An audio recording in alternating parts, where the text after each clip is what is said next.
community pharmacy is the third most popular things people want on their high street, above even things like coffee shops and post offices. So it just shows you that kind of anchor a community pharmacy is, and the Prime Minister's drive to reinvigorate the health of the high street could be at risk if pharmacies continue to close. It's a Times Radio exclusive coming up. It's a warning that Andy Burnham's efforts to help the high street could be undermined by a growing number of pharmacies shutting down. The claim is from the National Pharmacy Association, which says long-term underfunding is forcing members out of business. Their analysis also found that deprived and rural communities have been hit hardest by pharmacy closures. Nick Kaye is a pharmacist himself and a former chair of the National Pharmacy Association and joins us now. Hello to you, Nick Kaye.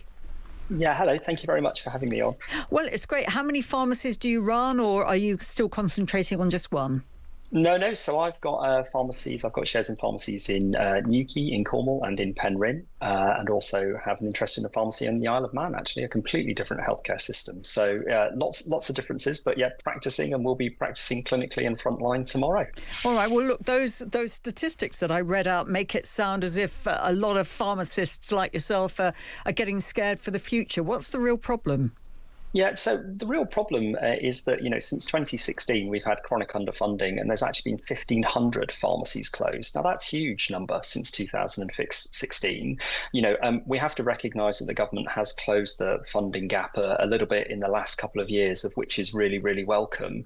But more than one a week are still closing this year. So there's been 44 closures of pharmacies this year, 10 in June. And as you say, those pharmacies tend to be being closed in the areas where there is the most sort of need, the most need of those people that they serve. The clues in the title, it is community pharmacy. We are at the heart of the community. And when a community pharmacy closes, it's not only the loss of healthcare, but the loss of other things around the high street that the pharmacy brings. Pharmacy tends to be a destination where people come. Yeah, well, tell us a bit more about the role that you feel that the pharmacy has to play in the community.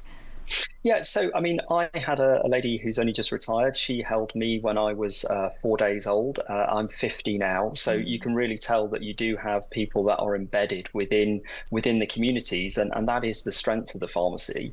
Quite often, that community pharmacy is that one constant of healthcare within an environment. People know multi-generations. I'm a third generation pharmacist, and that's certainly not uncommon. And again, with the way in which the NHS is moving in England, where community pharmacies are doing way more than just dispensing prescriptions, although dispensing prescriptions is critically important. Pharmacies can now give away antibiotics for certain conditions. We are that pharmacy first, that additional healthcare, which fits the NHS plan of care closer to home. And community pharmacies really are closer to the people that need the care the most, bucking the inverse care law for deprivation, which is really unusual for healthcare. Yeah, and I guess, you are getting much more responsibility to take some of the weight away from GPs. We know that Andy Burnham has talked about moving more healthcare into the community as he looks ahead to maybe sorting out, the way of caring for people in old age. What is your big fear then about what could happen on the high street if you find high streets with no pharmacy at all?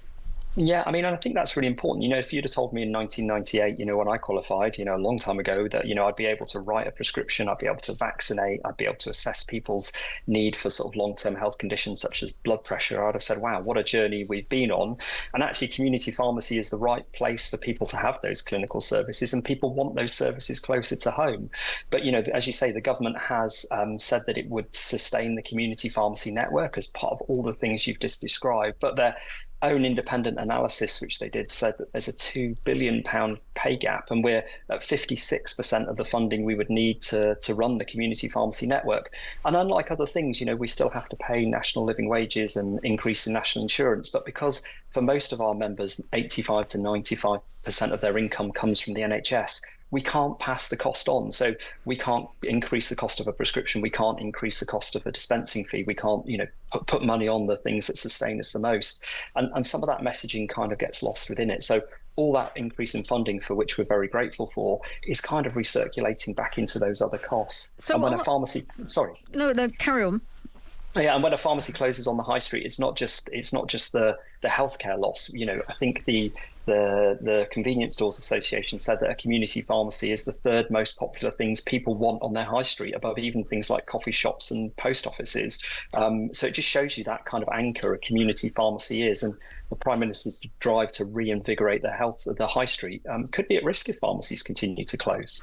Do you know of any of your pharmacist colleagues who are actually having to put their own money into keeping their local independent pharmacy going? Yeah, many. Yeah, most of us, to be honest. I think at times throughout the year we'll definitely be doing that.